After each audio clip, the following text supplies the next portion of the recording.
बता रहे हैं और इनकी दवाई की लगातार 3 महीनों से इनको खांसी की प्रॉब्लम थी। मैं बताइए कि जब ये प्रॉब्लम आपके जीवन में थी तो आपका कहना है कि आपने बहुत सारी दवाइयाँ ली हैं, जब आप डॉक्टर के पास जाते थे क्या बोलते थे डॉक्टर बताइए? मेरी तरफ से सभी को जय मसीह की, जय मसीह की माता जी, जय मसीह की। मैं इस खांसी से बहुत ज़्यादा परेशान थी। ये खांसी मुझको 25 दिसंबर से पहले हुई थी बहुत ज़्यादा। तो हम हाजी जी ने यहाँ पे मीटिंग रखी थी सुबह और शाम की। तो मैं मीटिंग में आती थी ना तो मैं शर्मिंदा होती थी इस खांसी की वजह से। तो मुझे ये खांसी होती थी ना तो उल्टी लगती थी इस खांसी के साथ। 3 महीने ये खांसी मेरे को रही है। तो कुछ दिन पहले तो हमने मेडिकल से दवाइयाँ लेने गए मेरे पति, तो वो खाई, उससे कोई आराम नहीं हुआ। आप बताएं कि जब ये प्रॉब्लम आपकी लाइफ में थी लगातार 3 महीने से थी, क्योंकि 3 महीने ऐसे कम नहीं होते, बहुत ज्यादा लंबा समय है ये। और जब ये प्रॉब्लम आपको होती थी खांसी की, आपका कहना है कि जब मैं चर्च में आती तो बहुत ज्यादा शर्मिंदगी मैंने महसूस होती थी, क्योंकि मैं बैठ नहीं पाती क्योंकि बहुत ज्यादा खांसी की प्रॉब्लम मेरे को थी। बताइए जब ये प्रॉब्लम आपको थी कैसी कैसी दिक्कतें होती थी जब ये खांसी प्रॉब्लम आपकी लाइफ में? जब ये खांसी होती थी मुझे गले में दर्द भी होता था और पसलियाँ भी दुखती थी, पूरे पेट के अंदर मेरे दर्द होता था बहुत ज्यादा। तो मैं रोने लगी इस खांसी की वजह से। तो बहुत सारी दवाइयाँ मैंने मेडिकल की भी खाई। तो मेरे पति मुझे डॉक्टर के लेके गए, तो डॉक्टर ने बोला कि इनको इन्फेक्शन हो गया, इनके फेफड़ों में बहुत ज़्यादा इन्फेक्शन है। तो डॉक्टर ने बोल दिया कि इनको सांस की प्रॉब्लम है। तो मेरा मन घबराया सुन के कि पहले भी होगी थी मुझे सांस की प्रॉब्लम, तो फादर जी ने और माता जी ने मेरे लिए प्रेयर की थी, तो ये प्रॉब्लम बिल्कुल ठीक हो गई थी। मैं सब कुछ खाने लगी थी, ये प्रॉब्लम दोबारा हो गई थी मेरे को।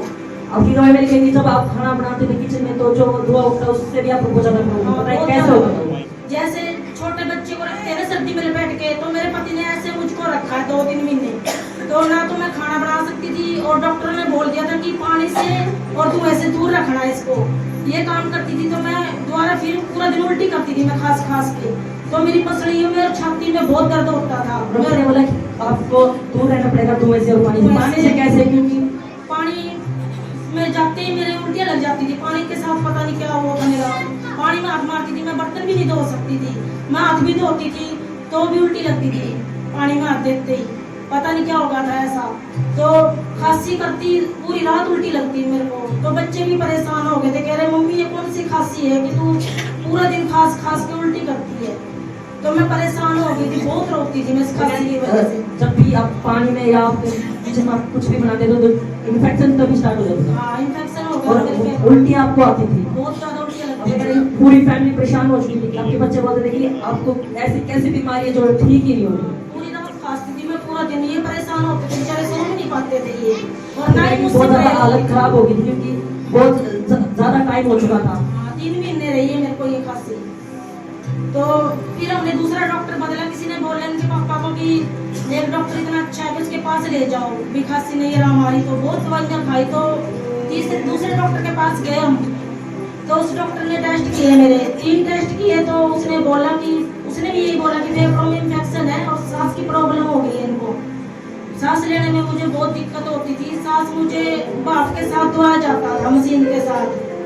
आपको नॉर्मल ऐसा आप सांस नहीं ले पाते? नहीं ले पाती। जब आप सांस लेते थे तो क्योंकि आपको प्रॉब्लम बहुत ज्यादा थी खांसी की। बहुत ज्यादा खांसी की प्रॉब्लम थी, मैं सांस नहीं ले पाती थी।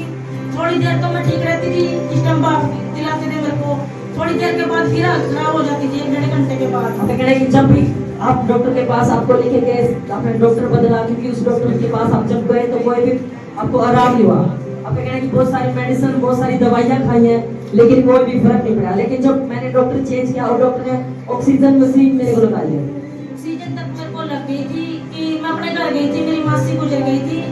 तो मैं वहाँ गई तो मुझे फिर यही प्रॉब्लम हुई, मुझे सांस लेने में दिक्कत हो गई, उल्टियाँ लग गई मेरे को रात को। तो मेरे पापा मुझे डॉक्टर के लेके गए, तो डॉक्टर ने ऑक्सीजन लगा दी, मेरे को सांस नहीं आ रहा था, बहुत ज़्यादा हालत खराब हो गई थी मेरी। तो फिर यहाँ की डॉक्टर की दवाई चली थी ना, तो डॉक्टर बोला कि इसका कोर्स करना पड़ेगा इसको। आपका कहना है कि आपकी दवाई में लिखा है कि बहुत लंबे टाइम तक आपने मेडिसिन खानी पड़ेगी, अभी आपको कुछ आराम हो सकता है और उसकी भी कोई गारंटी नहीं है क्योंकि फेफड़ों में बहुत ज्यादा इन्फेक्शन था। बताइए कितना इन्फेक्शन हुआ था? बहुत ज्यादा इन्फेक्शन हो गया था भैया मेरे को, बहुत ज्यादा। दवाइयाँ भी बर्दाश्त नहीं होती मेरे अंदर जाके, इतनी बुरी हालत हो गई थी, मैं रोने लगी थी कि मेरे को दवाई मत दो, मेरे दवाई बर्दाश्त नहीं हो रही मेरे पेट के अंदर जाके। बहुत लंबे टाइम तक आपने मेडिसिन खाई, आपका ऐसा लगा कि मैंने अब दवाइयाँ नहीं खानी क्योंकि मैं उब चुकी हूँ मेडिसिन से, दवाइयाँ था, क्योंकि बहुत दवाइयाँ मैंने खा ली है। मैंने गुस्से में बोल दिया था कि मैं सेवा में नहीं खड़ी होंगी, ना ही मैं ड्रेस पहन के खड़ी होंगी, मैं कलीसिया में बैठूंगी। मैंने रोते रोते गुस्से में बोल दिया था ये बात। तो फिर मेरे मन ने बोला कि नहीं, सेवा में खड़ा होना है, ड्रेस पहन के खड़ा होना। बार बार मेरे मन के अंदर से ये बात सुनाई दे रही थी मेरे को। अब क्या कहना है कि जब ये बीमारी आपकी लाइफ में थी और ठीक ही नहीं हो रही थी, तो आपके मन में आया कि मैंने सेवा नहीं करनी है। हाँ, मैंने बोल दिया था कि मैं सेवा नहीं करूंगी, प्रभु जी मेरे को ठीक कर दे, मेरी हर बीमारी से आजाद कर दे, तो मैं ड्रेस पहन के खड़ी होंगी। नहीं, मैं इतनी दिन सेवा नहीं करूंगी जब तक ठीक नहीं होंगी।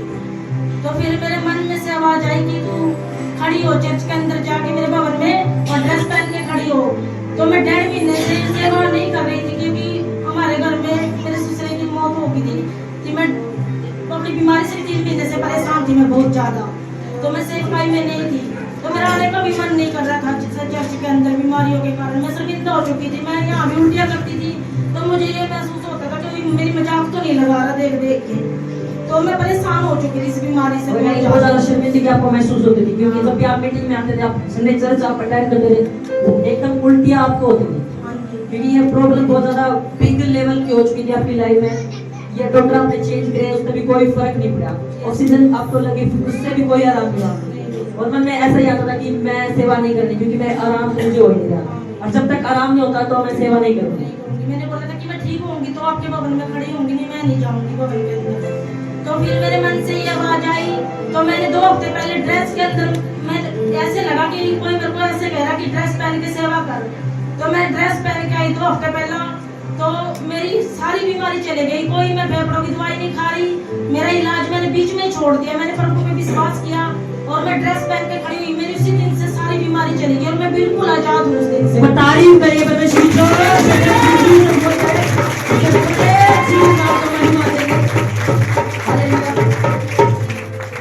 पहले मैंने सोचा था बीमारी के कारण, क्योंकि इतनी बिग लेवल की प्रॉब्लम थी कि आराम नहीं हो रहा था, दवाइयों से कोई भी फर्क नहीं पड़ रहा था। और शैतान ने मन में डाला कि मैंने सेवा नहीं करी, जब तक प्रभु मुझे ठीक नहीं करता तब तक मैं सेवा नहीं करूंगी। और कहना कि एक तरफ परमेश्वर आत्मा अगुवाई की कि नहीं, चाहे कुछ भी होता हो, मैंने सेवा जरूर करनी है। और सेम ऐसे ही जब आपने किया, और जब सेवा में आप सेकंड टाइम फिर आप आए, आपको कहना कि मैं बिल्कुल आजाद हूँ। अब बताएं कितना टाइम आप आजाद है? मैं 2 हफ्ते से बिल्कुल आजाद हूँ। मेरे पति ने बोला कि दवाई लेने चल, मैंने मना कर दिया। मैं 2 हफ्ते से बिल्कुल आजाद हूँ, कोई भी खांसी की प्रॉब्लम नहीं होगी, कोई भी उल्टी नहीं होगी, अब बिल्कुल आप आजाद है, बिल्कुल फ्री है, आजाद है। तारीफ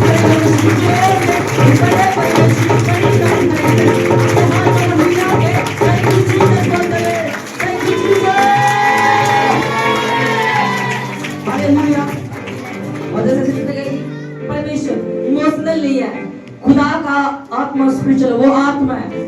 जैसे शैतान की एक आत्मा, वैसे प्रभु भी आत्मा है, और वो आत्मा की बातों पर मन लगाता है। अगर आप सेवा से जुड़े हो तो और लोग आप ज्यादा आप ब्लेस हो, आप डिफरेंट हो, आप परमेश्वर की नजर में, आप उसके राज्य में आप एक वैल्यू रखो अगर आप सेवा कर रहे हो। ऐसा नहीं है कि टीम अगर ड्रेस पहन के यहाँ पर सेवा करिए तो वही केवल सेवक है।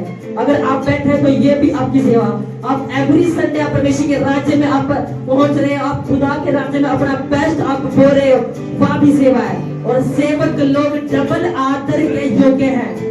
खुदावंद उनका ऑनर करता है जो खुदा की सेवा किसी भी रीति से करते हैं, चाहे वो खुदा का सुसमाचार प्रचार करके खुदा की महिमा कर रहे हो, चाहे वो खुदा के भवन में दरी बिछा रहे हो, चाहे वो अपनी गवाहियों को लोगों को शेयर कर रहे हो, वो सेवा है।